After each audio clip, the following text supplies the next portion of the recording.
live. What's up, everybody? Welcome to episode 88 of Next Gen Newsweek. My name is Mitch. Joining me, we have Richard Hello. in the vertical landscape. We have Steven in the vertical landscape. Yo. We have Chase. And joining us for the second week in a row, the wind elemental that lives outside my window. You may hear him howling in the background.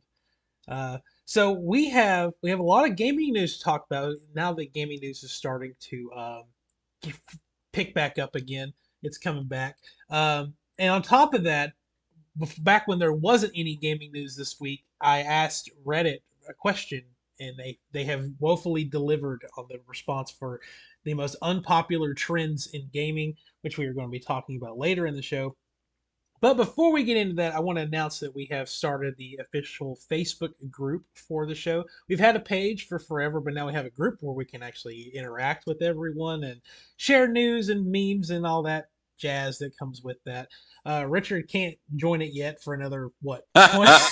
I think I'm like 26 days or 27, 26 or 27. Yeah, so he can't join yet, but we've got it going in there. So you can share topics you want us to talk about on the show.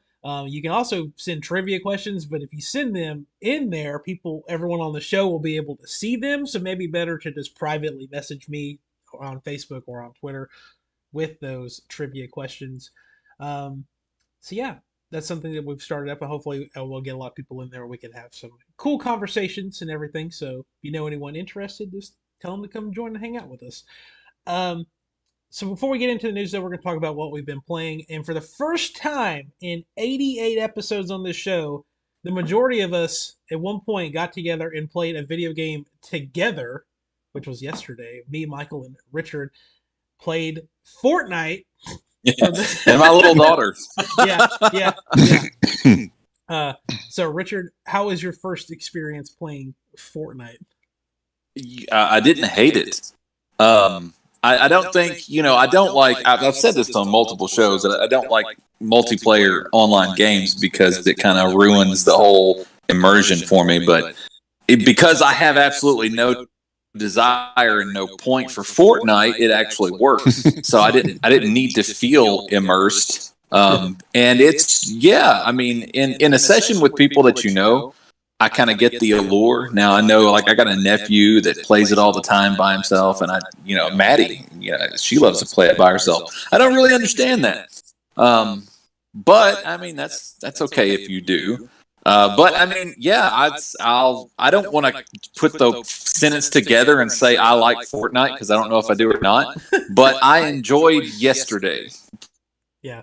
So the context was, I'm sitting at IHOP enjoying breakfast, and Richard's like, my daughter can't get some challenge done in Fortnite. And then it turned into, let's help. And then we just had a whole army of people ready to go to get her Prowler stuff. It's because I guess that. Yeah, it was the gun. You had to get thermal weapon and then get 3 headshots. But the thermal weapon, the only guaranteed drop is to kill Sabertooth Mal, or that's not his name, but it's something similar to that on a blimp. Yeah. It was surprisingly difficult. Yes, because he did. I wasn't ready for him because we all just landed on him pretty much, and he beat the shit out of us the first time. And he teleports, and then he also has that Melania type move where he can just slash around and can obliterate you pretty quick. Yep. Well, anyway, what other games have you been playing this past week, Richard? Core Keeper. I know I've been peddling that game in the group. It is an early access game. It's available on Steam. The best way I can describe it would be it's a little bit Terraria, a little bit Stardew Valley, and a little bit Legend of Zelda, the old school, kind of like Link to the Past. They just had I had to separate my computer from the internet and change my clock because I wasn't aware of the timed Easter event until the day it expired. So I had to suspend my life on my PC just for a little while to be able to complete that. And that was an undertaking. I don't know how many hours I've already spent on Core Keeper, because to actually complete the Easter event, you have to complete the. I don't want to say the last boss. It's the most current last boss because, like I said, it is early access, and that's no easy feat. But I'm having a really good time with it. I'm really enjoying it, and I'm looking forward to the. They've released a roadmap of how the developers see the different components coming out, and there's a lot of lore, a lot of story to it. That's pretty interesting. Well, just check it out. I don't want to go off on that tangent. There's a lot of lore. We'll put it that way. Aside from that, I don't think I've been playing anything else. No. Oh, No Man's Sky Expedition 6 launched. So I've been working my way through that. Bet. Steven, we haven't seen you or heard from you or on the show in a little while. So what all have you been up to gaming wise? I've been stuck playing Slay the Spire. I absolutely love that game. It took me a long time to get it though because I was like, at the time I didn't have the capacity to play a strategy game. It was all about Call of Duty or something simple like Sonic or Stardew Valley or something like that. But after I went ahead and got the Game Pass for mobile, which still in my eyes, it sucks. Um, and I did a little bit of review checking and different stuff on Reddit and Twitter and stuff. And most people are saying at the end of the day, it just boils down to how fast your internet speed is. Because I've tried 3 different controllers. I tried hooking the PlayStation controller to it, an Xbox controller, and the Razer Kishi to it. And if I am just sitting somewhere without the internet, I've got like close to a second button lag delay. And I mean, it's just awful. The screen keeps tearing, and I'm like, the graphics are awful. Like when I hooked to the internet, I mean, the delay was virtually not there. Screen didn't do as much tearing; it was still tearing. Uh, and I don't know what type of device, mobile device, you need to be on to play some of these games. Um, like No Man's Sky doesn't work really great on the iPhone. Um, what else was I playing? Lost in Random didn't play well, surprisingly, because this file size on it is like a little bit over like 30% less than No Man's Sky, just because all the stuff they got going on it doesn't play very well. So it's just all about what game you want to play and what your internet is looking like. But other than Slay the Spire, Beat Stars, and that's pretty much Beat it. Star, yeah. Yes, I am in love with it. I was in love with it. I saw that Fall Out Boy song. I was like, oh, let me get it in the wish list. I got it in the wish list and I played it like 6 times back to back. I was like, yes, let me have this game. Yeah, I've been trying to get The Weekend, and I finally got Blinding Lights. So I was like, yeah. Yeah, that one's pretty fun too. Have you unlocked hard yet? Yeah, I've got like 4 or 5 songs. I got 28 songs all together, but I've only got like 6 hard songs. It's funny you mentioned having issues with cloud streaming because a lot of the guys at work they didn't know. Oh, we lost Richard. No, I'm back. Somebody was trying to call. That you could do that. Like they had no idea that you could like cloud stream games and stuff like that. I brought my PS5 controller, which is sacrilege, I know, to pair up to my iPhone to cloud stream Xbox games. But I mean, I was working at the Murfreesboro location, and where we're at there, we have that 5G ultra wide signal, and the speed on it, like on mobile, is like it was close to like 400 megabits per second. Like it's ridiculous, like how fast that speed is. Um, and I mean, I was playing Forza Horizon 5 and like with no input delay, nothing. Um, just it works seamlessly. So I mean, it might just be something to do with your internet connection, like where you're at. But yeah, I don't know. It was great. But anyway, Chase, what have you been playing? Oh yeah, I finished RPG Golf Legends this week. It's a fun story. I was playing that final dungeon and I ran out of supplies right at the end. And I can leave the dungeon, but if I do leave the dungeon, I'll lose all my progress in the dungeon. So I had to because I needed stuff. So I go back and I'm, playing through the dungeon, and I get to this part where like I'm supposed to activate this device and raise the bridge, and it shows that I've already activated the device, and the bridge isn't there, and I'm like, oh man, it's getting really frustrated. It's late, so I'm just like, all right. So like I took a screenshot and I was like, I tweeted it to the dev. So I was like, I can't progress here. Like, what am I supposed to be doing? So I just end up going to bed, and I wake up and I reload the dungeon, try it again. And I was like, man, I spent like 30 hours in this game and I just can't beat it. I'm like right there at the end. And then like all of a sudden, like it just hits me. I was like, oh wait, I was supposed to hit this other switch that's out of view of the screen. So you have to use your golfing skills to hit like a button like on like a platform like that's out of view of the screen. So once I did that, I beat the game shortly after, and then I went back and cleaned up all the trophies, got the platinum. So yeah, like if you like RPG games and if you like those fun golfing games, this is a super fun game to play. After that, I started this adventure game called it's a puzzle game called Carto, and you play as a girl named Carto, which is short for cartographer, who has been separated from her grandmother in a strange land, and you got to figure out a way to get back to her.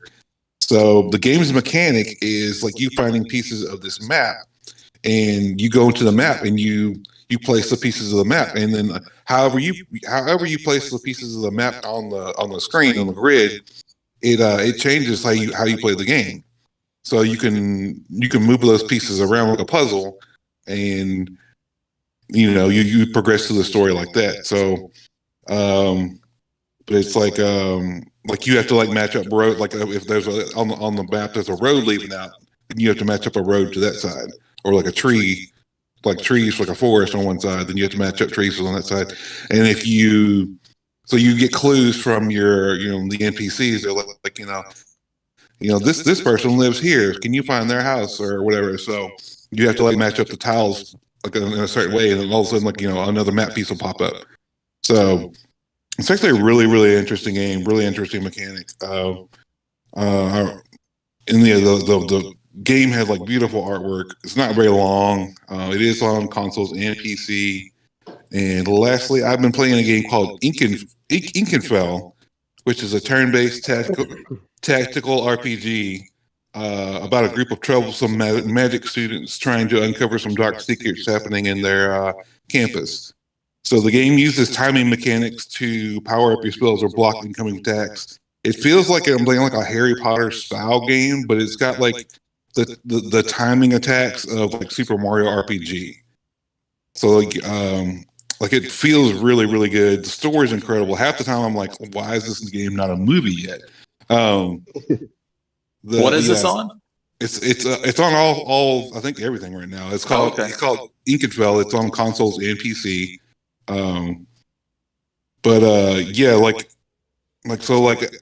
you're going along, the gameplay becomes more and more challenging. You add more party members to your party, and if you don't block those attacks right, if you don't strategize your defenses, it's game over. And it's been a lot of fun. I'm nearing the end of it. It's definitely moved up on my list of games of the year for me. And the person that made this game is working on a new game with the creator of Celeste called Earthblade, which I believe will be out next year. Nice. I always take notes when Chase talks. You need a blog, man. You really do. You don't have to have videos or nothing. You just need a blog talking about this random shit that you come across. Because half the stuff I never hear about it until you talk about it. Or Chase can start posting in the group saying, "Hey, I just played this. Here's why it's really cool." And then that can be way to reel that back, Mitch. Yeah. Stuff I've been playing. Obviously, I played Fortnite yesterday for I think I probably played it for 3 hours because I played it after Richard and Michael got off for a little bit. What else? I got my second platinum trophy ever. It's now becoming a problem. I platinumed South Park: The Stick of Truth, which has more trophies in it than Elden Ring does, which is absolutely ridiculous. And obviously, I try really hard to not look at the hidden trophies, but then sometimes you just kind of have to because you're just like, what the hell? And Yeah. one of them was like you have to fart on somebody as like using Cartman's little. Like, it's always about something with farting. It was like all the ones that I missed, and it was like one you got like, oh, I got to use Cartman. You got to fart on somebody 20 times in battle, and then there's a part in the game that like the whole thing is just picking fun at every game having like Nazi zombies in it at some point, and so they're making fun of that. And there's like you're in an abortion clinic, and there's Nazi zombie aborted babies, and you have to fart on one, and it's like just the trophy's called Too Far, like if that makes sense, but. Anyway, like I already had a lot of the trophies. Like I'm trying to find games that I've gotten close to platinuming and just going back and trying to get the rest of the trophies. And that one, it was like you're missing some, but there's certain things that you can miss completely unless you start a new playthrough. So I just started a new playthrough with it to get all the trophies done. So yeah, it only took I think 7 or 8 hours, but I broke it up over several days, so I wasn't gonna sit there and do it all at once. Um, but yeah, I did that, and I think that's it. Oh, I'll play Smash Brothers, but that's nothing different, so I don't usually count that. Just I just get intoxicated and beat up on our friend Quentin in Smash. It's usually how that goes. All right, let's jump into the gaming headlines for this week. We're going to start with Xenoblade Chronicles 3 and Splatoon 3 because they seemingly have kind of like behind the scenes flipped release dates because Splatoon 3 was kind of like everyone kind of thought it was a summer game. It wasn't actually, or it wasn't like slated for an early summer release, but Xenoblade 3 was scheduled to come out in late September. They moved Xenoblade up to July 29th, and then like a day or two later announced that Splatoon 3 was coming out in September. So it's like it kind of just seemed like Splatoon wasn't ready yet. Then they just flipped their release dates on those two. We haven't really talked a lot about Xenoblade on the show, I don't think. If anyone plan on picking that up, I know we've talked about Splatoon. Yeah, I'm definitely picking it up. No. I'm boycotting Nintendo. Until they give you Advance Wars. I am not buying another Switch game after Switch Sports until they release Advance Wars. Fair enough. Steven, what about you, man? You a Xenoblade fan? Like I had said in the group, like I had it way back when I played like 45 minutes, and like I like the concept and the art style for its time, but like it never really clicked to me. Like, okay, I'm gonna finish this game, and in the future I'm gonna play another one. Mm-hmm. I'm not really sure what's holding me back from it because like I had no problems with the game at all. Like it was a good game, but I don't know if I'm gonna be able to pick it up. One because I don't know how much storyline I'm gonna be missing. Um, because I haven't even watched a Let's Play on it, anything, so I really don't know anything about the game. I think that the games are connected, like they're like in a shared world or separate timelines or whatever. So it's not like all these events are happening pretty much around the same time, but just in different areas of their world. This is an actual timeline. Yeah, I think they're different timelines. Yeah, from what I've heard from again Quentin, he's like the biggest Xenoblade nut I've ever seen. It has something to do with like the expansion for Xenoblade on like the remaster of Xenoblade for the Switch and the DLC for Xenoblade 2 are kind of connected, but in kind of connect into the third game, but like for the most part, not really. Like I mean, they have like a shared universe, but they're not it's not like direct sequels or anything like that. Yeah. Yeah. Oh. Maybe I'm interested. I just every time you like look at it, it's like, oh, the average gameplay time to beat is like 60 hours, and which for me means it's like 80 hours because I don't play JRPGs, and so it'd be like this way more like like I think the average time to complete Elden Ring was like 60, 70 hours, and I did it in 115. So I'm just not ready to do that again. I'm enjoying not having a massive open world game to play. That's kind of what I'm in the middle of doing right now. Like I have like so many games that I purchased over the past few months. So I've just been like trying to knock out like not big games. Yeah. But anyway, yeah, so Xenoblade Chronicles 3 has been moved up to July 29th, and Splatoon 3 is now launching in September, which that was kind of like a good summer game to play, so I'm kind of bummed. I mean, it's still technically summer. I don't think summer ends until like September 22nd or something, but you're cutting it close. And now I got to play Switch Sports and make that last all summer. Which, by the way, that comes out on Friday. Everybody buy Switch Sports. I will beat every one of you in bowling. Anyway, uh, kind of briefly mention Elden Ring. We've talked about Elden Ring probably every week since Elden Ring has come out in some capacity. This time, though, is not about speed runs or game breaking glitches, but the fact that somebody is working on a demake of Elden Ring for the Game Boy, not the Game Boy Color, the original Game Boy. He's streaming all of his work that he's doing on Twitch. What is this dude's name? I already forgot his name. But he's streaming all the development process on Twitch. It's Shintendo TV if you want to watch him do it. But he is creating a Game Boy demake of Elden Ring, and supposedly it is going to also work on original hardware, which means that you'll be able to, if you have a way of getting I don't know, I guess how that would work, an SD card reader inside of a Game Boy pack, maybe? I don't know how you do that. But however you can get this game onto a Game Boy Color, Game Boy, you will be able to play it, which is fantastic. There is a brief video out where you can see all of his work that he's done so far.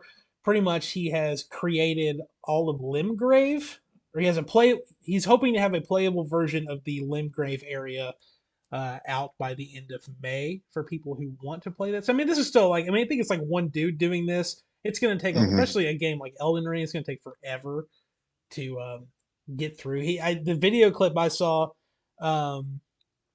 pretty much just showed him fighting the that opening tutorial boss, whatever that thing's called, that amalgamation of limbs, as I call it. it's just like a crab shell with like 14 arms coming out of it. Really like what is that dude? The Cronenberg. It's like a Cronenberg monster with swords. So yeah, it's crazy. Best way to put it. But yeah, he's hoping to have a playable demo / the first area completed by the end of May. And if I owned a Game Boy or an Analog Pocket, I would probably play it. But I don't own either of those things, so I'm just gonna have to watch other people enjoy it instead. That's the only way. You can emulate it. Probably, yeah. Probably. But I don't know. I might check it out. I like those demakes, but he's not going to finish it. Nobody ever does. That's like the Bloodborne demake. That was like really cool, but it's they released that playable option and it was awesome, and then I think somewhere along the line they're like, I'm not getting paid for this, and that's a lot of work. It really is. So but I wish him all the best. I want to play the Bloodborne cart. Just why not? All right. Moving on, we got some new details about the all-new PlayStation Plus coming out in a couple of months. Chase, you are more versed in PlayStation Plus than I am. Do you want to share some news about this? I know we got some release dates. Have they announced anything about what games are coming out with this yet? They still have not released that. they've said that I believe that they said it's going to be like 700 games or something like that. That's going to be available for this service, and it's going to be PlayStation 1, 2, and 3 games. I believe that they are all streaming. I want to say I read a few. I know and that PSP as well. PSP, really? Oh, really? Yeah, I believe that. So I know that some of the PS Now games you have the option to download or stream. I'm not sure about these older games because I know that the PS3 hardware was so vastly different than current hardware. And there's not really good emulation out for that right now. So the PS3 games may be streaming only. So we'll see. The last thing I read, that was the thing, that PS3 was streaming only. PlayStation 1, 2, and the PlayStation portable games, you have the option. You can either download or stream as far as those go. Okay. When will they learn to just develop things on a universal way? Oh, they did that now. Thank you. Can you imagine though, like PlayStation 7, they're like, oh, we're putting PS5 games on this service, but like, because of some dumb way that Housemarque made Returnal or something, we're gonna have to stream it only. Just some dumb shit like that. Yeah. Anyway, so the news that broke about this is the expected release dates for the new service rolling out to different countries. Let's see. So all Asian markets, excluding Japan, which is kind of odd, is currently targeting May 23rd for the rollout of the service. Japan itself will be the following week on June 1st, followed by the North America on June 13th, and then Europe on the 22nd. The Wind Elemental is praising this news. It is screaming. Yes, it is. Praising it. But anyway, so it's rolling out. It's kind of weird that, like, especially with Sony being a Japan-based company, to not roll out the service first in Japan, but other just Asian markets besides them. Japan probably already has it. They just don't tell anybody. Probably. They're playing it right now. Yeah. So anyway, you got something to look forward to. Much more games to add to your catalog, Chase. Beginning in June. Just you got until then to get all your stuff done. Oh yeah, I'm sure I'll do all that. I want the original Midnight Club on there, the very first one. It was a PS2 title. Man, I just got out of high school. I used to drink the hell out of. It tastes disgusting. What is it? Natty Light. Southern Comfort. Southern Comfort. I used to drink Southern Comfort out of the bottle and play Midnight Club. I have such awesome memories. I'm not going to drink the Southern Comfort when I play this time, but I can't wait to revisit that. They said that the Siphon Filter games have been rated, so those may be coming. The Wind Elemental says, "Ew, Southern Comfort." Yeah, it's rough. I'm a translator. I'm the air elemental whisperer. Can translate that for you. That and Jägermeister, I don't know. You just drink things when you're younger, and you look in hindsight, and you're like, why? My sister used to go. When I was drinking it, I was like, why? Ew.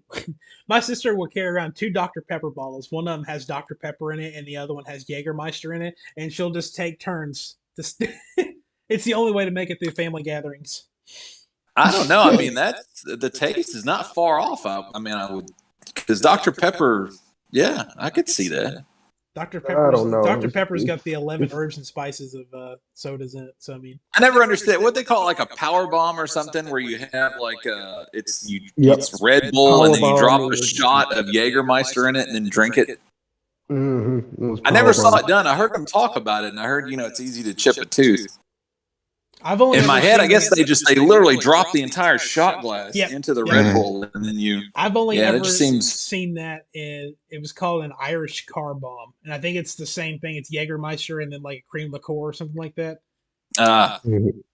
They put like the shot of cream liqueur in the, or I don't know how you do it. They're doing something right on their brand, but I just feel like they pulled straws to see who was going to be in charge of making Jägermeister, and it just happened to be that one guy that nobody really liked at the plant that ate black licorice all the time. And it's like he dumped a whole year's supply worth of Jägermeister name. Oh my goodness. Okay, let's move on. Welcome to Next Gen Liquor Week. All right, let's jump to the complete opposite direction to Saints Row, because Saints Row just got a massive new trailer showing off all of the new customization options within the game. And before I turn this over to Richard, because he's very excited about this, I love this headline that IGN's Kat Bailey put out that says Saints Row customization will let you be a gun-toting furry with nothing but an eggplant decal for modesty. And I love that headline article. I think it is great and sums it up very well. But Richard, you watched this whole thing and you were very excited about everything that you saw. It's my game of the year. It's better than Elden Ring. I've not even played it yet. I know it's better than Elden Ring. Wait, hold on. Are we going to talk about what I talked about, or are we going to save that for the trends? It has to do with the little stickers. Oh, I don't care. Either way. All right. So, I mean, you're just going to have to watch the video. They cram so much into that. And, one of the common things is that it looks like Fortnite. And I actually think it does. The game really does look like Fortnite now that I've spent some time playing that. And I don't think that's a bad thing. I think it's an art style that kind of keeps it separate. And I think that timing-wise, it's really going to do well because when the very first one came out, it came out for the Xbox 360, and it was in this weird gap where we didn't have any kind of Grand Theft Auto. It had been so long. And it sold well. I don't want to say it killed GTA, but I mean, it definitely took a huge, it created a fan base.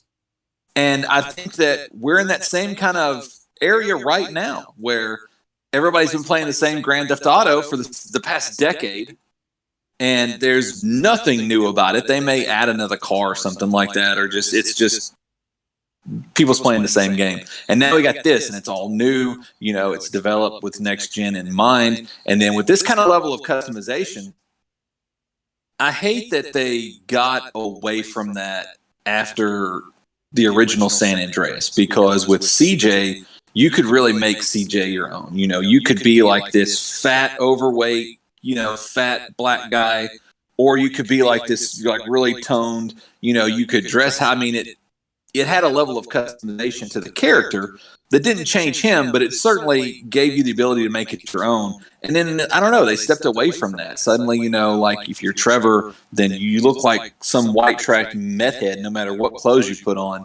And I don't know, that kind of, I know it's more story-based, but I hate that in an open world game like that. I like being able to make it your own. But now they've doubled down because, you don't even have to be human. In this new Saints Row, which is kind of corny. I know one of the biggest complaints was that Saints Row went downhill because of how outlandish it got. I actually share that opinion, but I think they're reeling it in a little bit to an extent as far as story goes. But customization wise, wow. You can do everything, and they're bringing back the layered clothing look. So you can wear a hoodie over your favorite T-shirt. If you want to be blue, you can be blue. I think in the trailer I saw something that looked very, very close to Shrek. You can't make Shrek identical because then you got issues. But cybernetic limbs, if you want to go cyberpunk, of course. If you watch any gameplay trailers, there's a gang that's sort of cyber related. And not just that, it's weaponry. And you can do so much in terms of customizing weaponry. You can do so much in terms of customizing your car. The car customization just looks unreal. And it just looks awesome. Yep. And it's game of the year. I went to... Now. No, you go ahead. I was going to say, I was getting the headline article to put in the show notes, and the first picture that pops up is a cybernetic looking person. And I didn't notice this the first time I saw some of that video because I was watching it on my phone, I guess. But you can have fucking candy corn teeth. It's crazy. Yeah, it's great. Unreal, the options. Okay. And, if you go back and look at past Saints Row, they unleash, they release pack after pack of different content. So it's so robust now, but that there's going to be style compacts or style. What am I saying? Content style packs, not compacts, but style packs and stuff like that for release. I'm sure if you want to create Johnny Gat, because I know it's every damn thread column, people are bitching because there's no Johnny Gat. It's like they don't understand the concept of separate realities. I thought that DC and Marvel, I figure if you live now and you don't know the concept of alternate timelines and stuff, then I don't know what you've been doing. Anyway, I I saw one of the clips, and they had little stickers over a dude's nipples. All right, so and then they removed them, and you could see the guy's nipples. And then the same thing with like a female character, but you can't remove the stickers. All right, now look, parts of this is going to make me sound like a perv. That's not what I'm going for. This is all about equality. Apparently, it's okay to see the entire boob. All right, there's no issue with that whatsoever. It's the nipple. The nipple's the problem. So that's why they're going to put the sticker on the nipple. The nipple looks remarkably the same on males and females. So why is it a problem on the female body and not the male body? I know you guys don't have an answer. Nobody has an answer. I want someone to give me an answer. Firstly, why is it just the nipple that's the problem? And then secondly, why is the male nipple okay if the female nipple's not okay? Now, to add more complexity to this issue, I have seen full frontal boobage in God of War, Far Cry 3, Cyberpunk too, isn't it? Cyberpunk, yeah. Watch Dogs 2, I believe. So it exists. It exists. All right. We have full female boobage in games, but it may have to do something with the ratings, but is it going to be M-rated? Yeah, it is, but not for the player character. So is that the thing? And if that's the thing, why is that a thing? I mean, so you can't see the genitalia of the player character, but other NPCs is okay? That doesn't make sense. How do they write that up in their rules? I don't know. I know exactly. It's weird. I can guarantee you that the United States and Japan are like the most lenient with the ratings on that stuff, but definitely in other countries, especially Australia and China and most of Europe, they are very cautious with that stuff. So I guarantee you that that stuff is going to be cut from those versions of the game because they're very strict on that kind of stuff. There's one more add-on to this, and I know this is an odd tangent, but now this goes to the lower genitalia now. Now, it's covered on both, I almost said species, on both genders. It's covered on both genders. That's fine. That's cool. You know, for females, I mean, not really anything there to cover, but, you know, for males, understand it. There is something there. However, so when you look at something like, I think this was available in Cyberpunk. It's available in that Conan game, but it's grayed out on the PlayStation, where you can actually adjust the size of the male endowment. But you never see it. Except, now, same console. Play this on PlayStation. It's streaming. It's on PlayStation Now. So you can play it on any console that has the ability to stream PlayStation Now. Dante's Inferno, the very last boss, you have to fight the devil. The entire time, he has this huge crank just swinging between his legs. It's not grayed out. It's not pixelated. It's obvious. And it's like, why is that there? Like, why is that okay, but I can't change the length of my player characters on Conan or even... See, there's just so many... There's so many things that aren't allowed, but they're allowed, and it's like, why? I think, well, I haven't played Dante's Inferno, but I imagine that the devil is a red monster in that game. When you fight him, he has that, I don't know if you said the Baphomet kind of like, look, you know, where he's got like the goat-like legs, but then from the waist up, he's kind of humanoid with horns. And so his crank is very humanoid. It doesn't look like a dragon one or something like that. I think the problem is with it being a human character and not, I mean, if he's part goat or whatever, I imagine they consider that like a monster. I don't know. That's so strange. I mean, you might be onto something, but I mean, man. Because like in the Persona Shin Megami series, there's that Mara character, which is the giant cock. With the wheels. Yep. So, okay. So in Conan, if they would put wheels on the side of his junk, would they suddenly unlock that? I mean, that's all you need. You know, I don't know. I would love either like a written explanation or just something to make sense of all that stuff. Because then and this is kind of like the root of it, the developers, they put it in there. Yep. That's another good question too. Why? Because it has no mechanic in the game whatsoever. Speaking specifically to Conan, it doesn't matter if you're like that or like that. The game's still the same. I don't know about Conan. My theory with at least the cyberpunk side of it, because that was the first game I've ever played that had options like that, and I think the concept behind cyberpunk is that the V character is supposed to be you. Like, you mean he's not like a silent protagonist, not like your Link or whatever, but like you are supposed to assume the role of V in this game, and they wanted to give you all of the creative freedom to make him or her look exactly like how you look, I guess, or you can be crazy about it, like however you want. But I mean, to your point, the only time you ever see his dick again, I think, is if I think you can take a shower and it's there, and like, which, but I think the one time I took a shower in that game though, like he was covered up, so it didn't really make any difference either way. So Right. I don't get it. Yeah, it seems odd to add that. It seems like they just hired like someone who just draws porn and like, hey, we're gonna freelance you out to just work on the genital customization in this game, and then that's it. But Or maybe it's just to create a headline, could I be, think we figured it out. could be. They're using this as a tax write-off. That's all it is. They're trying to spend the rest of that money for the budget for the fiscal year, and they're like, let's hire a porn star game designer, and let's just charge off the rest of this money. Like, yeah, that's all it is. I only accepted this because I wanted to add I coded the genitals in Cyberpunk to my Twitter bio. Like, that's the only reason why.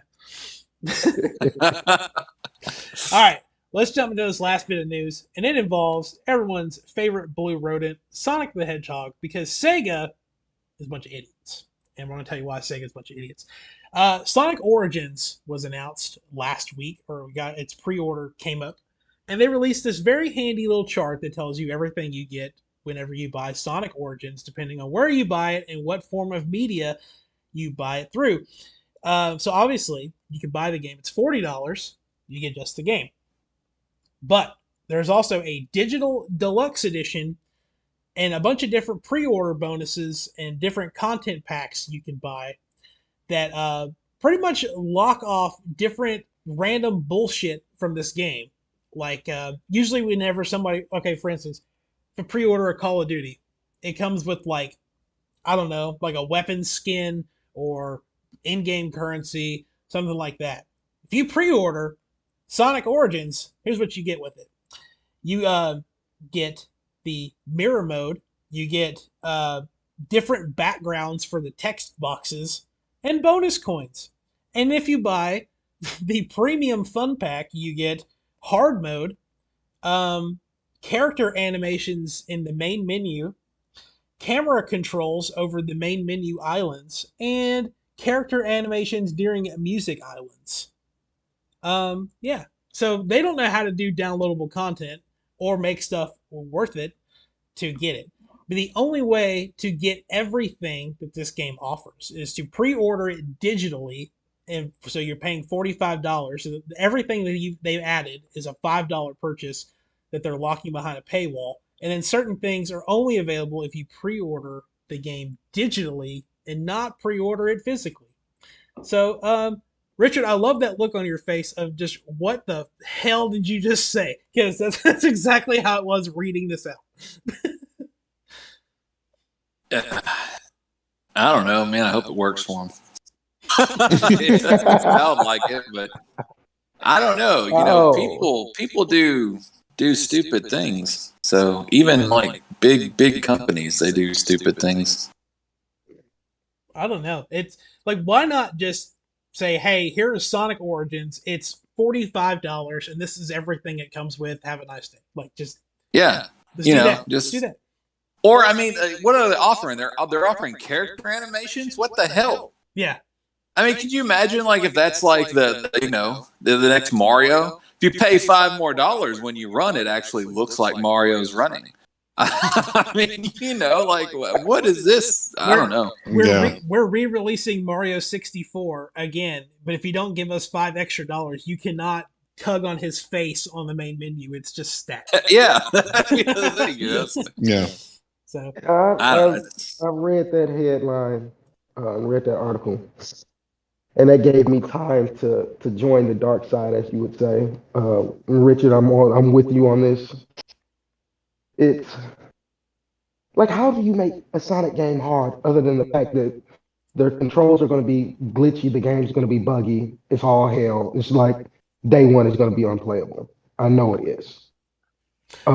This is You supposedly, can't make.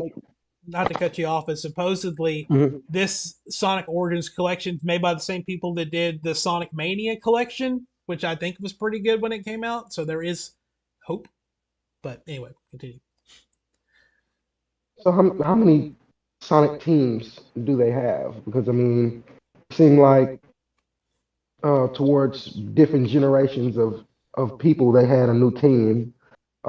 Where did they start going wrong? Sonic Heroes was god awful. What? Sonic Heroes is awesome.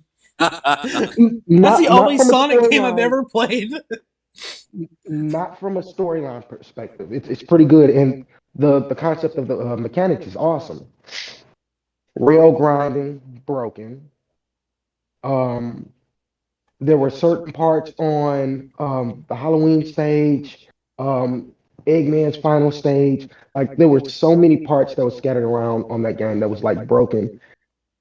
And I can't remember how much time I spent on it because I had it on GameCube. But I can guarantee you I spent a very good chunk playing the final boss only because it glitched out right before I got to him. Mm. Clipped straight through the floor, fell to the ground. Um, there was one time I was like, okay, I got time to blow before work.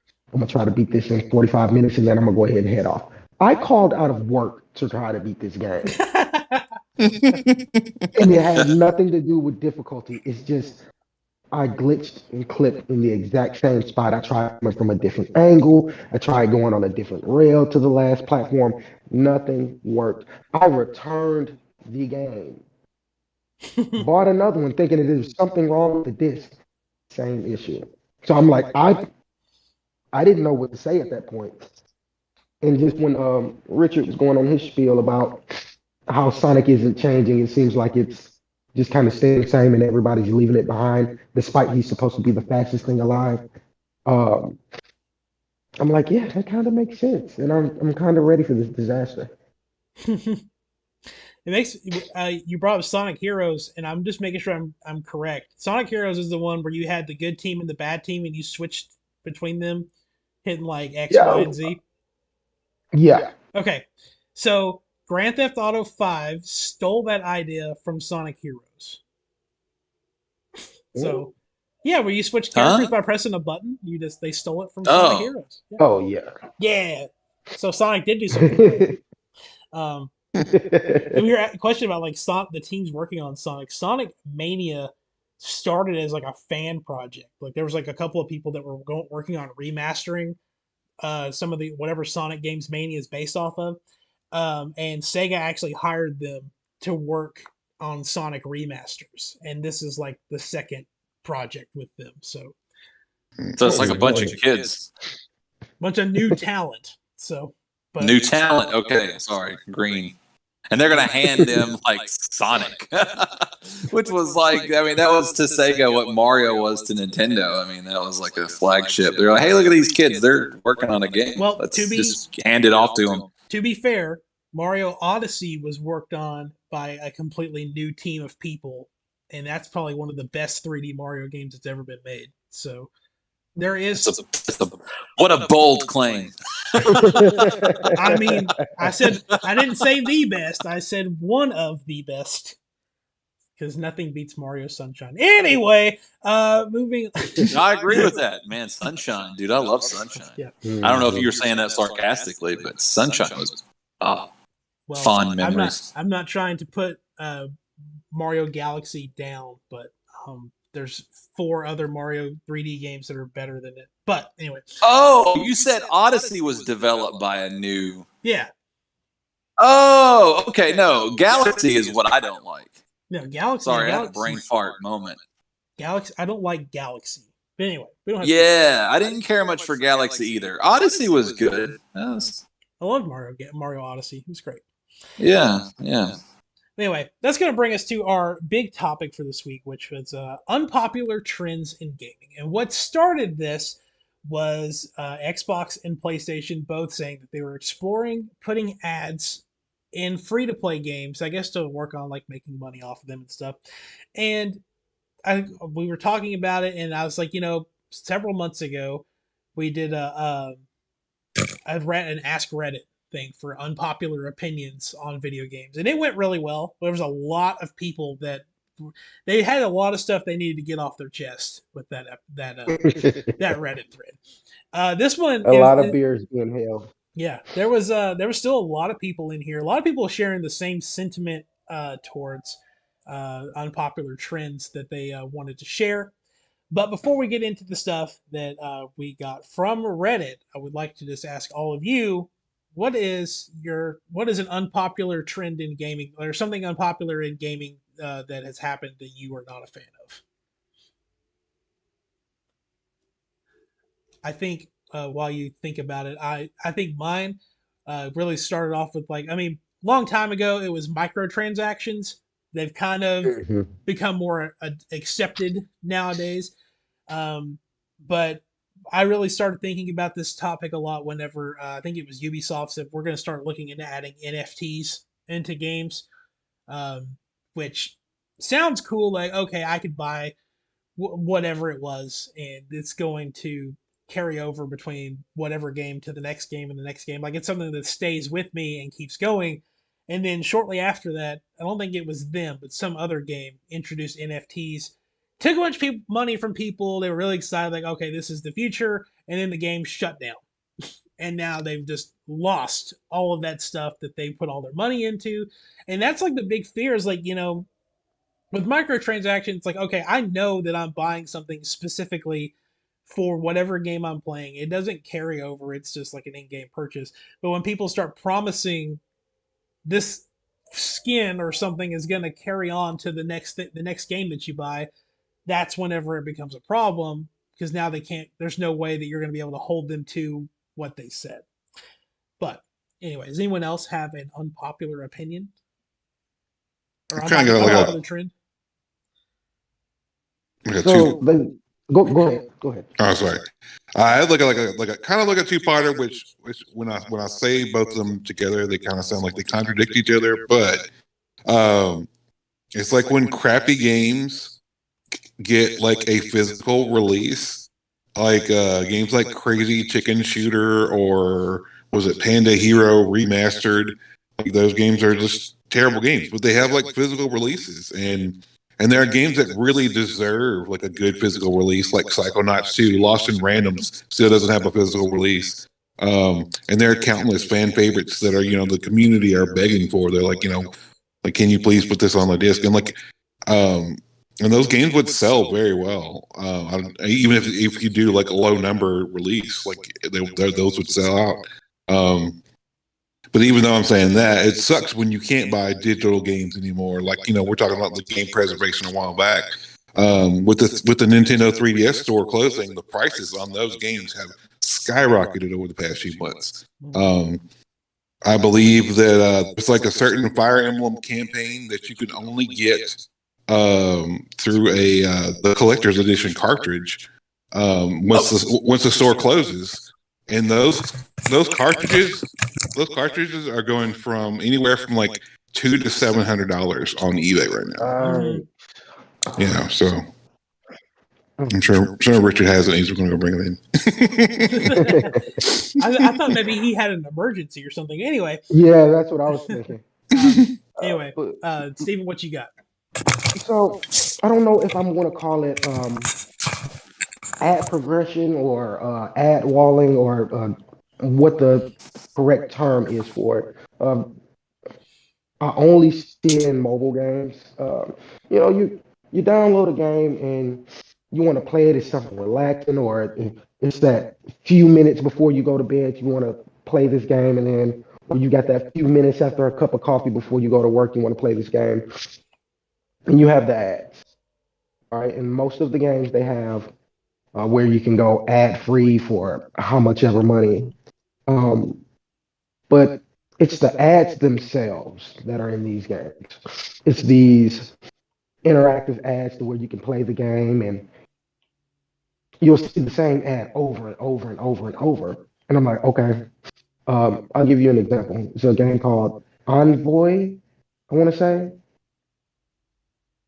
to where you have to slide the metal pieces to get the gold and avoid the monster and use the water to cool off the lava and stuff like that. All right, so I'm like, it's been pounded in my head to try the game. Download the game. Game is nothing like the ad. Number one. Mm-hmm. There's actually a theorist out there. Name of the channel is Game Theory. He did something on that. You know, should that be something that's actually legal? Because you know, it's at this point it's false advertisement. Yeah, you may have it in your game, but you've got to play 30 levels before you can get to that actual mini game, and that mini game only lasts a couple of minutes, and then you're back to doing whatever they originally intended for the game. Number two is okay. I'm sick of watching this ad. But there's no clicking off of some of these ads without playing these ads. You've got some of them to where they have a little finger that's kind of hovering animation to tell you what to do and everything. And I just wanted to test it out myself just to see how long it was. 17 minutes Oh my god.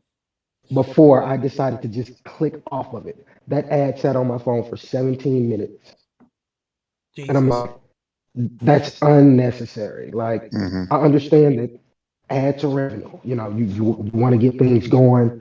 But if you're not doing idiotic things like that with the intent of making your game better or it going towards a better development team for the next game or something like that, at that point it's a ripoff. It's a turn off, and that's just you're discrediting yourself at this point. Doing things like that. That is like my number one. I hate it.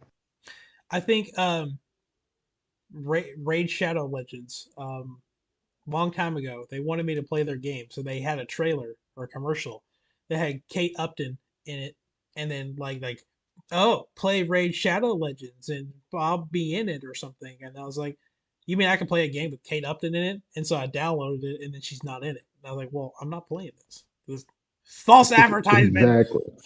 Exactly. And you can see her boobs in the commercial, but not her nipples. They had them covered. So There was one mobile game, and they were advertising. It was like some kind of like zombie survival game. But they were showing footage from Days Gone in their video. Oh my god. yeah, I've seen that. And I was like, yeah. Yeah. And then they've gotten like really outlandish. I don't know if I don't know if this is being unpopular. I just thought it was stupid. There's some mobile game out right now. It's like some puzzle game, but it's zombie survival or something like that. Yeah, And it's zombie puzzle survival. yeah, and it's like a gym or somewhere, and this guy's helping this girl do some sort of leg curls, and she farts in his face, and that starts the zombie apocalypse. And it's like, what? What do we want? What the hell kind of ad is this? Or you see like the puzzle games where like the girl's like pregnant and then like she walks out on the street and her guy's like porking some other girl over the hood of a car, and it's like, you know, play Merge Mansion, and it's like, okay, yeah, sure. Yep. It's awful. Richard, what's your unpopular trend? Look, I wanted to pick. I got these recently because Chase was just talking about like game preservation and stuff like that. I thought these were awesome, and I mean they got really good reviews, but they've lost the licensing. These are never going to get remastered. They've already been taken off of all online stores. When I got The Godfather, I got it through GameStop. Only 2 available. I'm sure the other one's not available now. So, you know, these are going like the way of the, and I had these. I don't know what the hell I did with them. They just kind of disappeared. after a while. But yeah, so I mean, that's, when you think about something like that has like a licensing, because I heard Francis Ford Coppola absolutely hated him. I don't know why. I thought it was a really good representation of his masterpiece. But anyway, yeah, that's a problem with game preservation too. Is if it's license based and then the licensee or the licensor is like, no, we're not going to do that again, because that shuts it down right there. Mm-hmm. Unpopular gaming trends. I know it makes money. I know it makes a lot of money, but I hate the over commercialization of titles. I hate that, like, everywhere, like, even before I played Fortnite, whenever I would boot up my PlayStation, that's literally the first thing I see. And I don't play it until yesterday. Having never played that game, literally, that's the first thing I see. It's always current news, and it's always something fucking Fortnite. And then I go to Walmart, and I look for a He-Man figure, and it's just pegs of fucking Fortnite and like Minecraft, and it's just I get tired of seeing stuff. Thanks, and I mean, like I said, I know it's popular, I know it, but it's like, please, come on. I mean, you go to the clothing and they got Fortnite shirts and Minecraft shirts, and then it's Fortnite cereal, and it's I mean. Was it that bad when I was a kid? Like, I think back to the 80s. I mean, they had Nintendo cereal, but I don't know. Maybe the worst that we had, it was like a major brand cereal, like, but for me in Detroit, because we didn't do all the name brand stuff. I was eating King Vitamin in Detroit. But the biggest thing that I noticed, like, from gaming brands, was like they had Sonic ice cream and they had a Mario ice cream.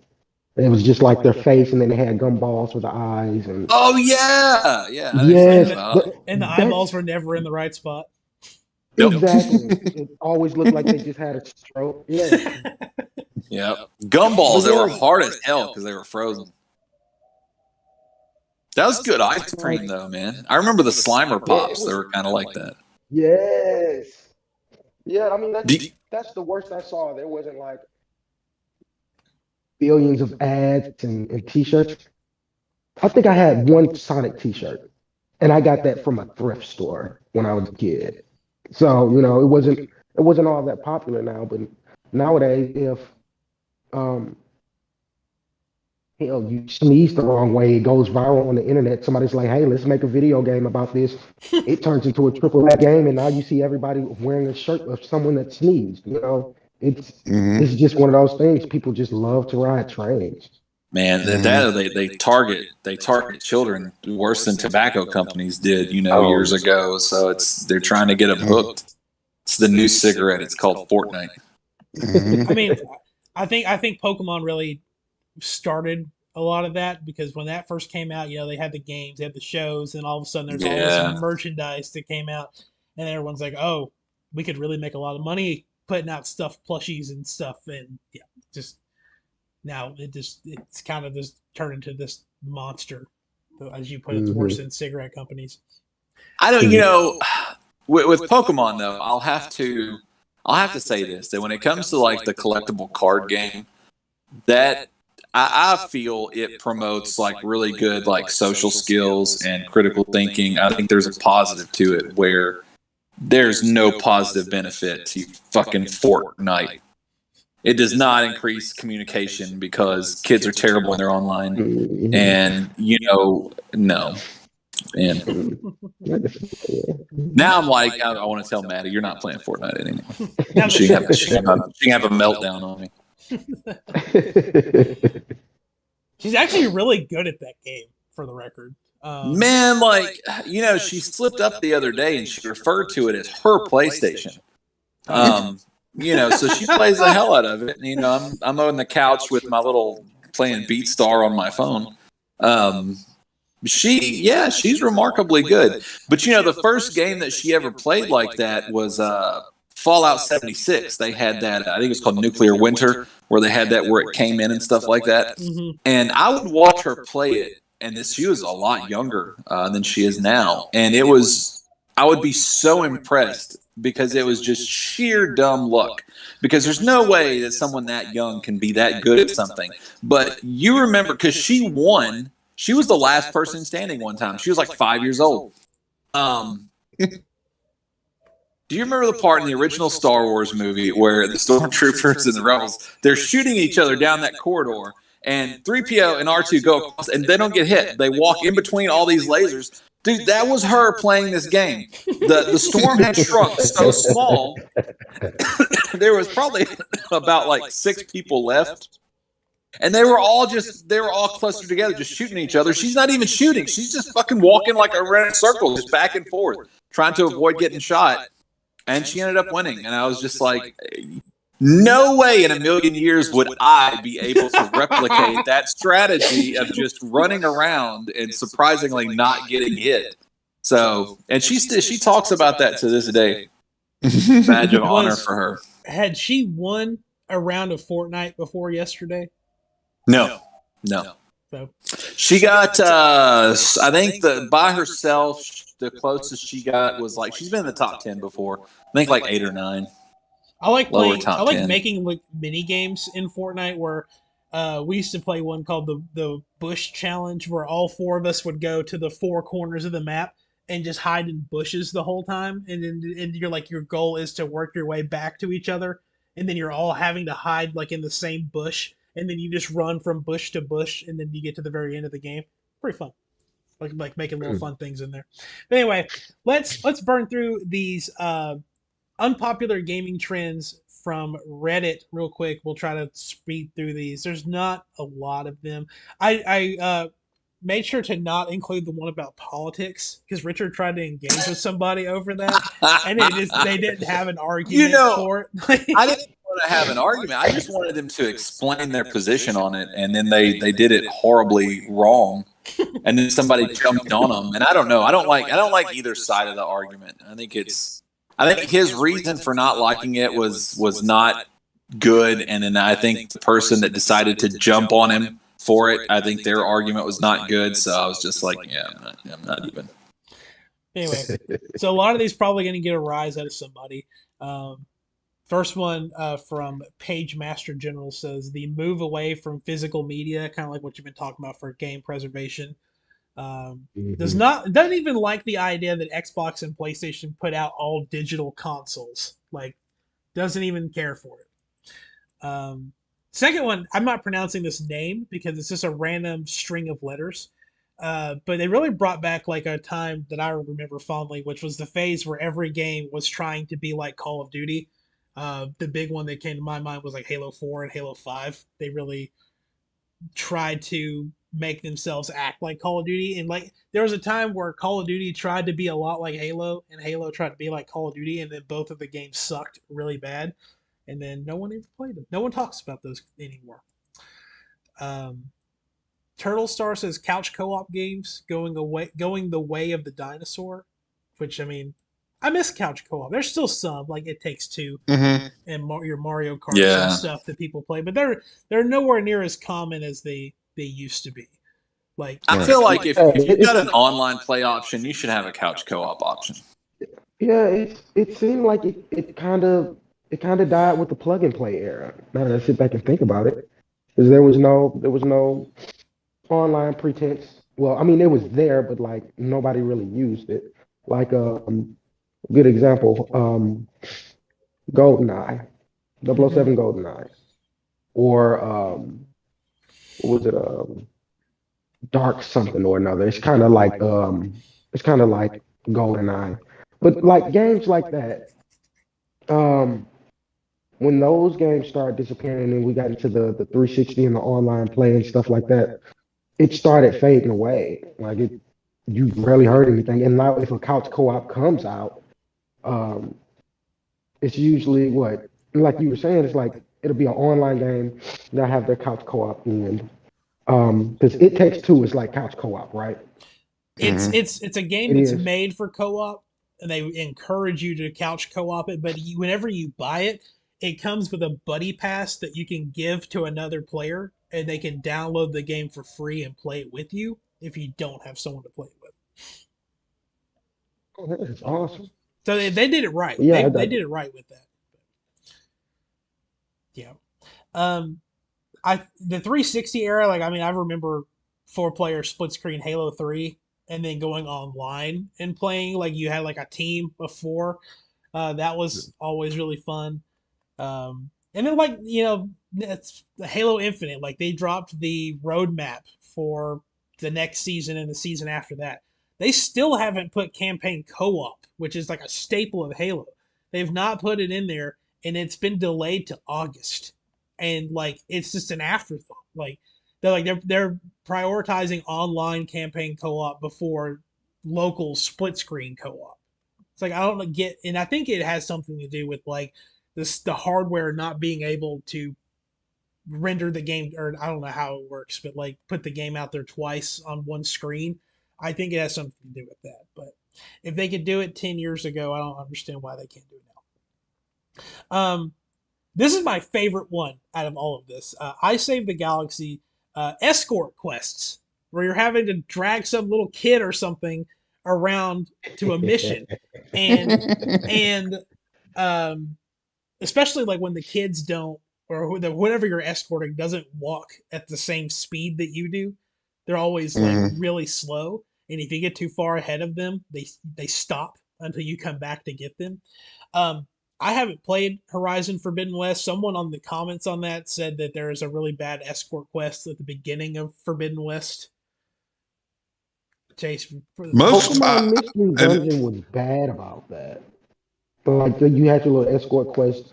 A friend wanted to go see a friend in a dungeon, and you take them along with you. Um, and they were always in the back where a lot of the enemies can spawn, especially if you've got your 3-man team already, where a lot of enemies can spawn because it's that box that's right outside the camera view when you walk through a narrow hallway. It's a box right outside the camera view, so you can get all 4 of your characters inside this narrow hallway, and there'll be a monster that'll pop up right behind you, and you won't know the escort Pokemon is being attacked until it pops up in the text box.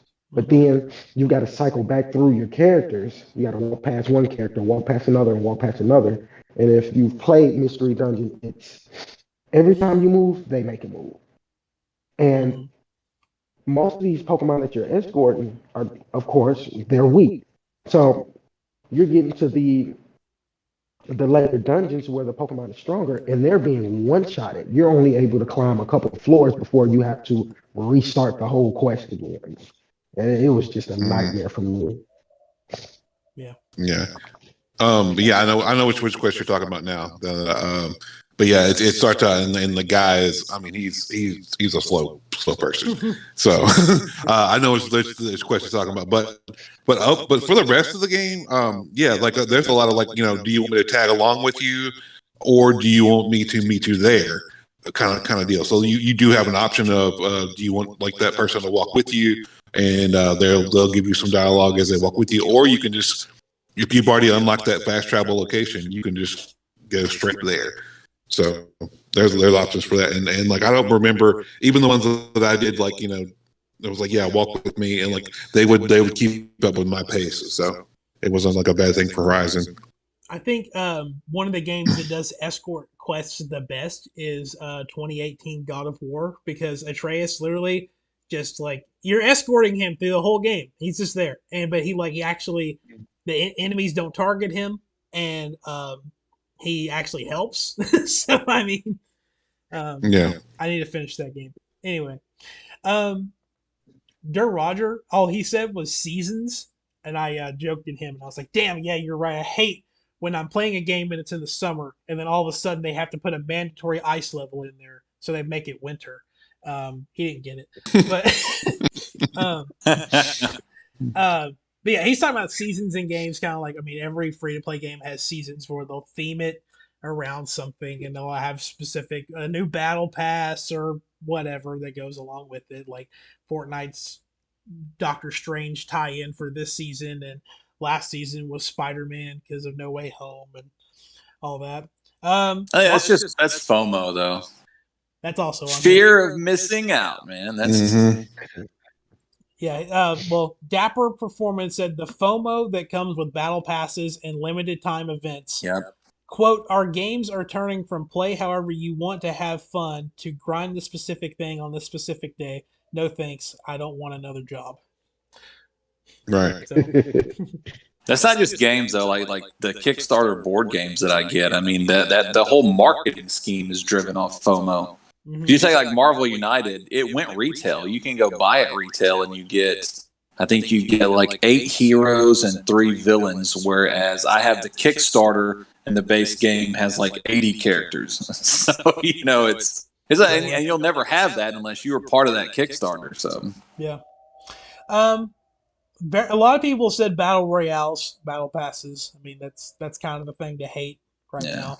I don't mind them in free to play games. I just don't like them when I pay $60 or $70 for a video game, and then it also has a battle pass. Like I think that is corporate greed at its finest. Leave it alone. Mhm. Anyway, um, It's Marvel's Avengers, isn't it?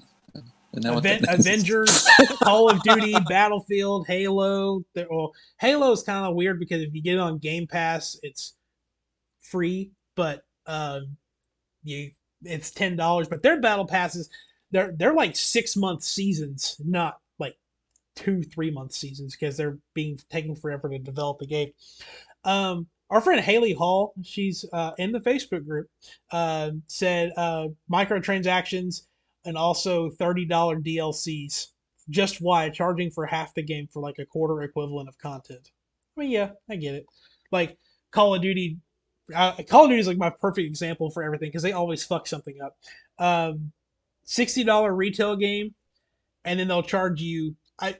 For a time they would charge you $50 for their season pass, and it would be like 4 multiplayer maps and a zombies map at a time. So you would get like I think 12 multiplayer maps and 4 zombies maps for $50 when you just paid $60 for 20 multiplayer maps, 2 or 3 zombies modes, and a campaign. So like it is their numbers don't add up with that. I like this one too.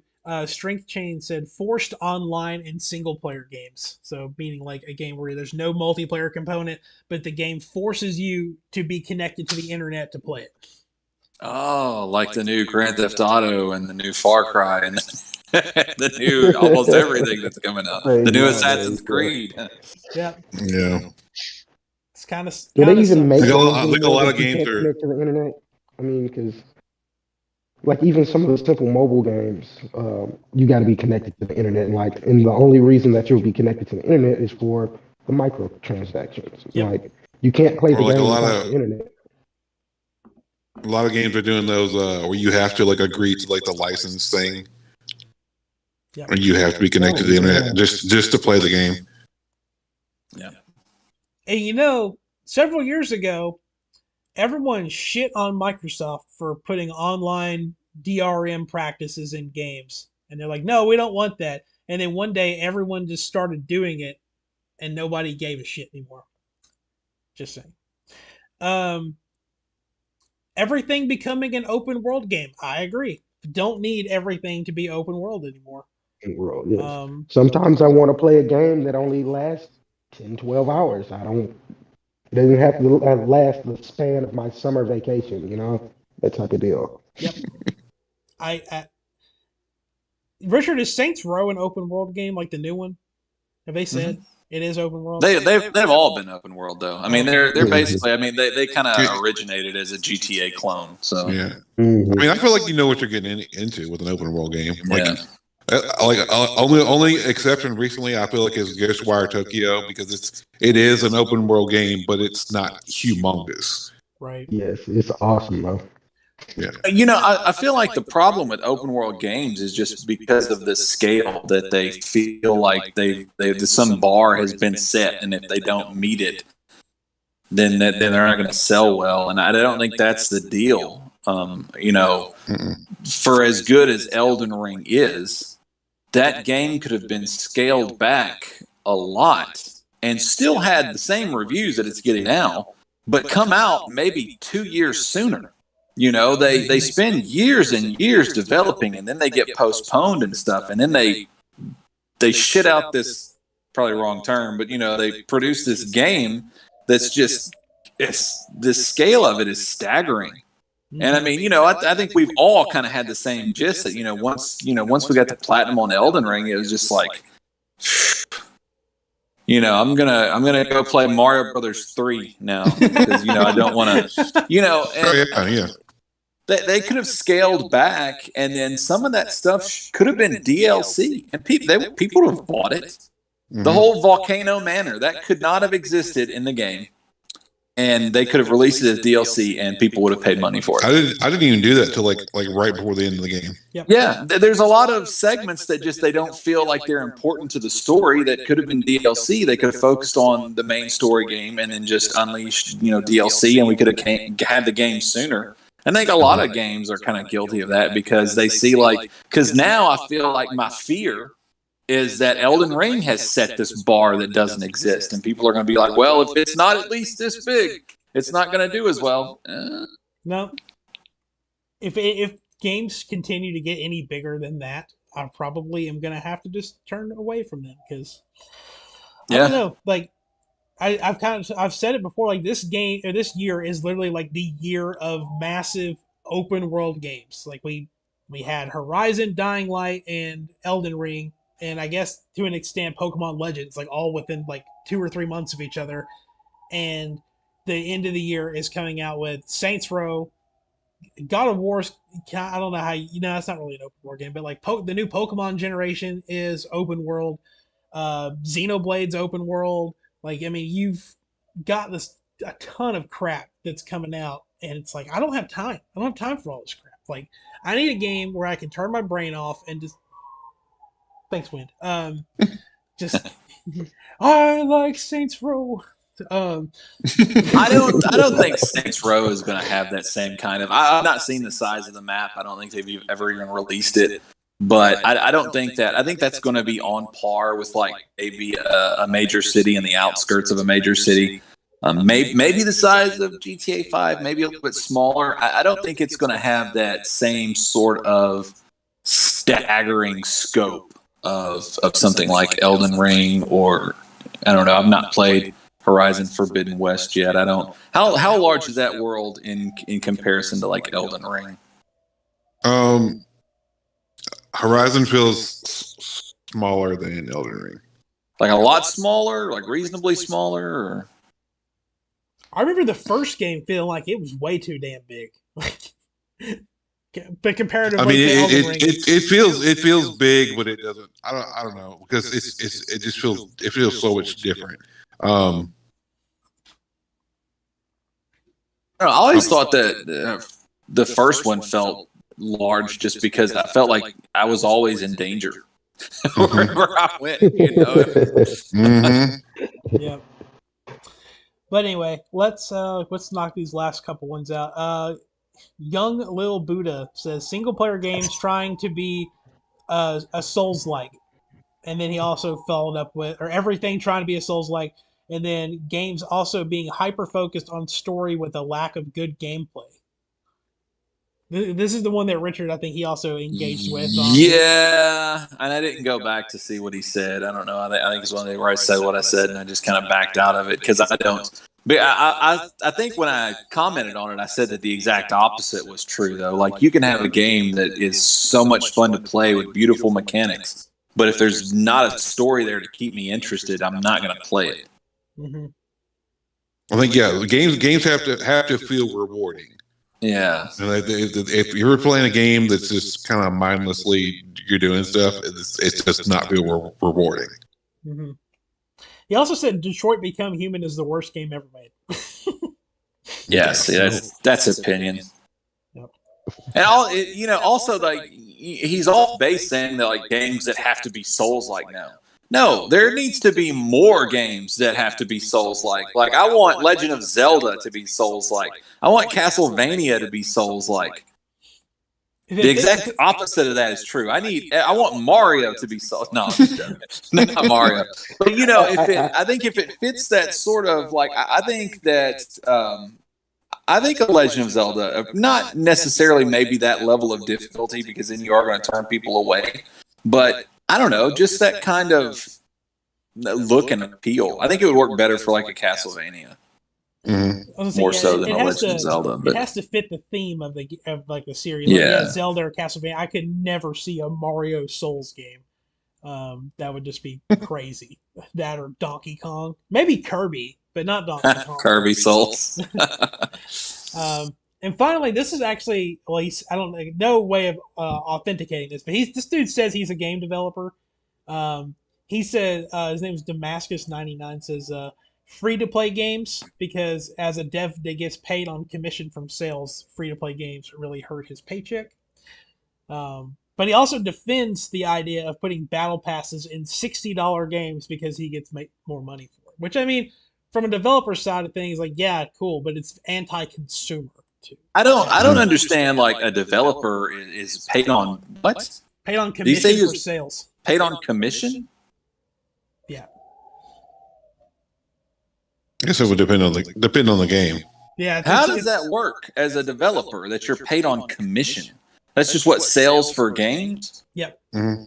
So you think the exact opposite of what he said would be true. If you develop a game that has like a lot of in-app transactions and stuff like microtransactions, that would actually do better for his, unless you just develop a free-to-play game that nobody enjoys and they're not spending money on it. Oh, so like any Ubisoft free-to-play game. He works for. Yeah. He might work You for know, Ubisoft. like, if you work for Epic and you're a developer that works off commission for Fortnite, I mean, you're probably not saying what he's saying. Exactly. You're probably like, yeah, that's the bread and butter right there, baby. Yeah. So I don't know. We need to know more. Guy who commented that, we need more info. Yep. But Or girl. yeah. But that is all Nice the save. unpopular trends that we have. So we need to go ahead and start wrapping things up for this episode. I do have a trivia question. That elemental's getting pissed, man. Yeah, y'all been Yeah. y'all been recording for an hour and a half. This is the longest episode y'all have ever made. Brah! Just going on. Anyway, let's wrap up with some trivia. This week's trivia question is brought to you by the Wind Elemental himself. Says, which Nintendo console has the most amount of original Mario games? Is it the NES, the Super Nintendo, the 3DS, or the Switch? So, What was the question again? which Nintendo console has the most amount of original Mario games?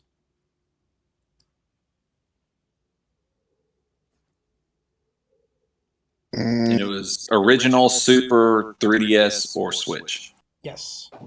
Okay. I'm going to give you just a little bit of information that will help, I guess, because Chase kind of was listening to me come up with this trivia question, so I don't want to make sure Chase isn't like at an advantage with this.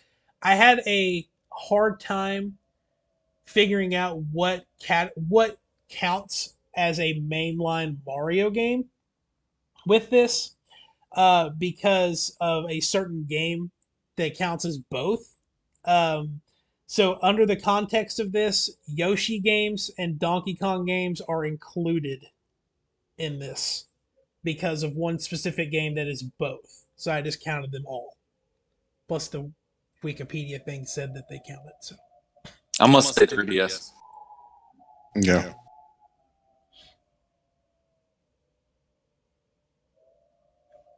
I know which one it's not.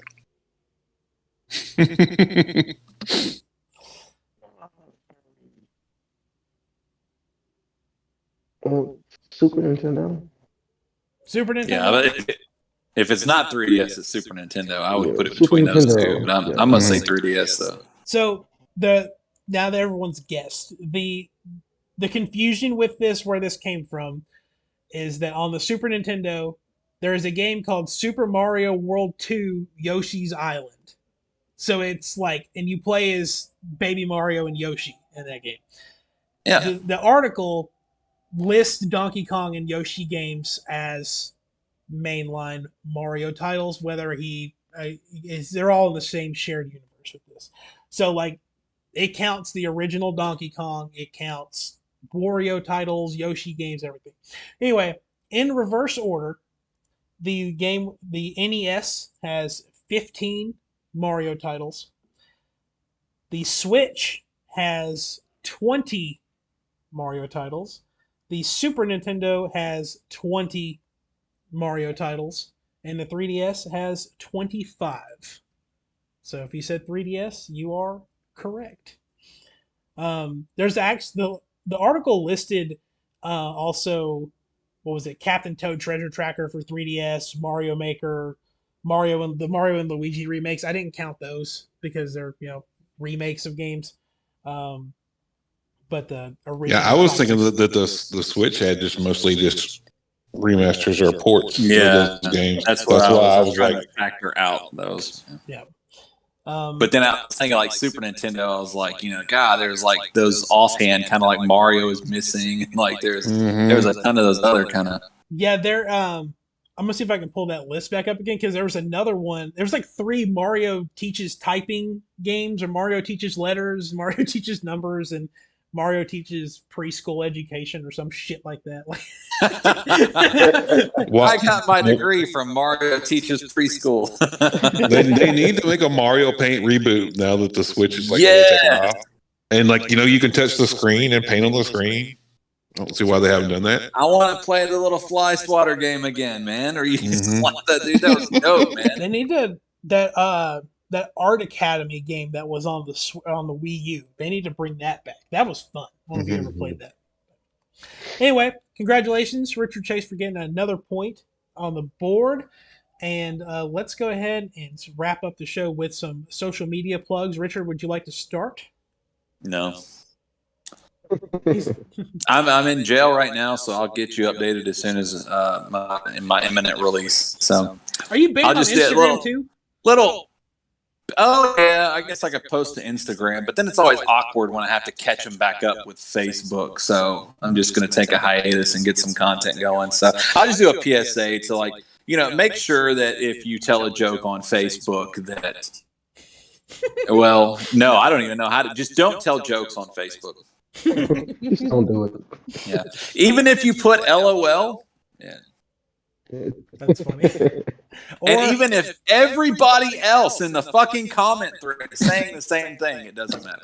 Or a good PSA would be to move all of your work to a different account than your personal Facebook. It's a separate account. The fucking Nazis, they know exactly. They know what I'm doing right now this second. Mark Zuckerberg is like on the corner over there, making sure. And they don't give you any kind of reason, man. Because I log out of mine and I log into my separate Facebook account. But it doesn't tell me. It's not like, we know what you're doing. And we know this is you, so we're not going to let you post here either. When I try and post on that one that's completely separate, I get this little prompt that says, oh no, something went wrong. Yeah, I wonder what. Mark Zuckerberg. You know what you should do? Because they're probably linking it to your IP address. Go on your business Facebook account on your phone and turn off Wi-Fi, and see if it'll let you post. Try that. I'll try that. Steven, anything to plug? No, not really. I've got some family matters to take care of for the next couple of weeks, so I probably won't be putting anything out. If I do, it's just going to be like a downtime thing. But you can still listen to my music on SoundCloud. It's Breaker Beach 2020.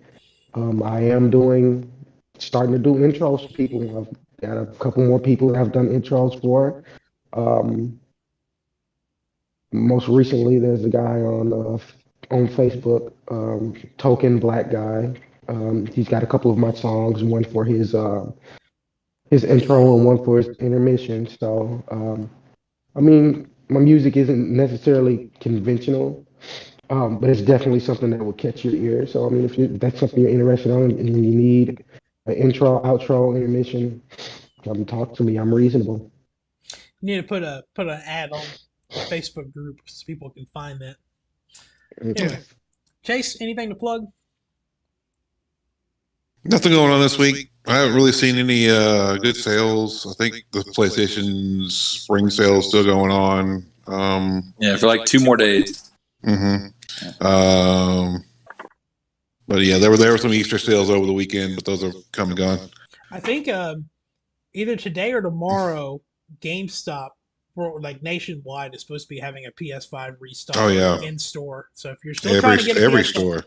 Yep, if you're trying to get a PS5, might be a good chance to get one in person. Just go to check your local GameStop. If you see a line of people, you've probably already missed out.